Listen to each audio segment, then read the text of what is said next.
have never been one for grand gestures, not the romantic kind anyway. But when it comes to making a point, I've been known to be creative. So when I heard my father was hosting an exclusive weekend retreat for his senior partners and friends at our family's lake house in Lakewood, Colorado, I saw an opportunity. For most people, an invitation to that retreat would be an honor. For me, it was a chance to disrupt his perfect schedule the way he'd disrupted my life so many times growing up. The last time my father, Richard Hale, had shown up for something important to me was never. He missed my high school graduation because of a can't-miss client meeting. He skipped my college art show because of a business trip to Tokyo. Over the years, the message became clear. His company mattered more than I did. So yes, I decided to crash his little gathering. It was late afternoon when I turned off the main road and wound my way up the familiar Pine Line Drive. My father's silver SUV was parked right in front, and the driveway was lined with sleek black sedans and glossy sports cars, the kind of vehicles owned by men in tailored suits who used networking as a verb. The house itself looked exactly as I remembered. All sharp angles, cedar siding, and floor-to-ceiling windows that caught the reflection of the lake like a mirror. I stepped inside without knocking. Laughter and the clink of glasses floated in from the kitchen. That's when I saw him. He was leaning casually against the kitchen island, sleeves pushed up, hands wrapped around a glass of sparkling water.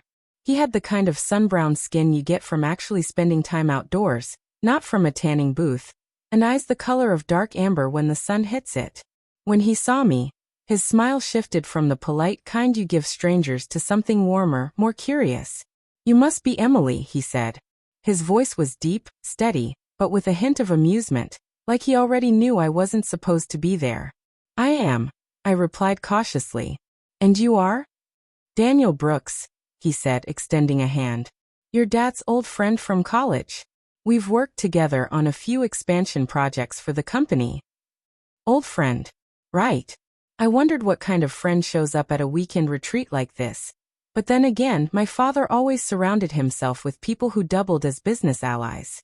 For the rest of the evening, I kept my distance. I wasn't here to charm anyone. I was here to be just enough of a disruption to make my father uncomfortable. I caught him looking at me a few times during dinner, not with anger, but with the kind of calculating expression he used in boardrooms. He was trying to figure out my angle. Daniel, on the other hand, seemed genuinely interested in conversation. He asked about my work as a freelance photographer, not in the dismissive, "Oh, that's nice" way most people did, but with curiosity. "What's your favorite subject to shoot?" he asked over dessert. "People," I said without hesitation. "Faces tell stories even when they're trying not to." He smiled at that. Not the polite smile, but the kind that feels like it means something. That night, I couldn't sleep. The lake was so still it looked frozen in place, the moon scattering light across its surface. I stepped out onto the deck, breathing in the cold air. "You're not really here for the networking, are you?" Daniel's voice came from behind me. I turned to see him holding 2 mugs of tea. "Nope," I said, taking one. "Let's just say my father and I don't see eye to eye." Daniel leaned on the railing beside me. He's not the easiest man to read. But I know him well enough to say this. He talks about you more than you think. I laughed without humor. "I doubt that." "I'm serious," he said, and there was no teasing in his voice. He just doesn't always say the right things in the right way. The next day, I found myself paired with Daniel during the team's outdoor bonding activities. My father had scheduled some ridiculous scavenger hunt around the property. We ended up off the trail, standing near a stream that cut through the pines. "You really don't like being here, do you?" Daniel asked, crouching to skip a flat stone across the water. "I like the lake," I admitted. "I don't like what it represents." "Which is?" "All the times my dad put business before family." He was quiet for a moment, then said, "He's made mistakes. But I think you've been punishing yourself almost as much as you've been punishing him." I didn't respond. Maybe because a part of me knew he was right. That evening, I wandered into the garage to find Daniel loading boxes into his truck. "You're leaving early?" I asked. "Just prepping for tomorrow's trip back," he said. Then softer.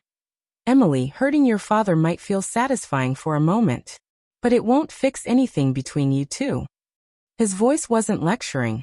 It was steady, thoughtful. I didn't know how to respond, so I just nodded. On the final morning, I joined my father and Daniel on the dock before breakfast. The air was sharp, the kind that wakes you up from the inside out. I didn't come here to make things worse, I told my father. I came because part of me wanted you to notice me. For a long moment, he just looked at me. Then he said, Emily, I've always noticed you. I've just been very bad at showing it. It wasn't an apology wrapped in perfect words, but it was real. When the retreat ended and everyone packed up, Daniel found me by my car. I'm glad you came, he said. Your father needed it. And maybe you did too. I smiled. Guess I ended up with more than I planned for. 6 months later, things are different. My father and I aren't suddenly best friends, but we talk. We meet for lunch every other week. He's even asked me to photograph some company events. And Daniel? He's not just my father's friend anymore. He's mine. Sometimes, trying to hurt someone only opens the door to healing. And to meeting people who change your life in ways you never expected.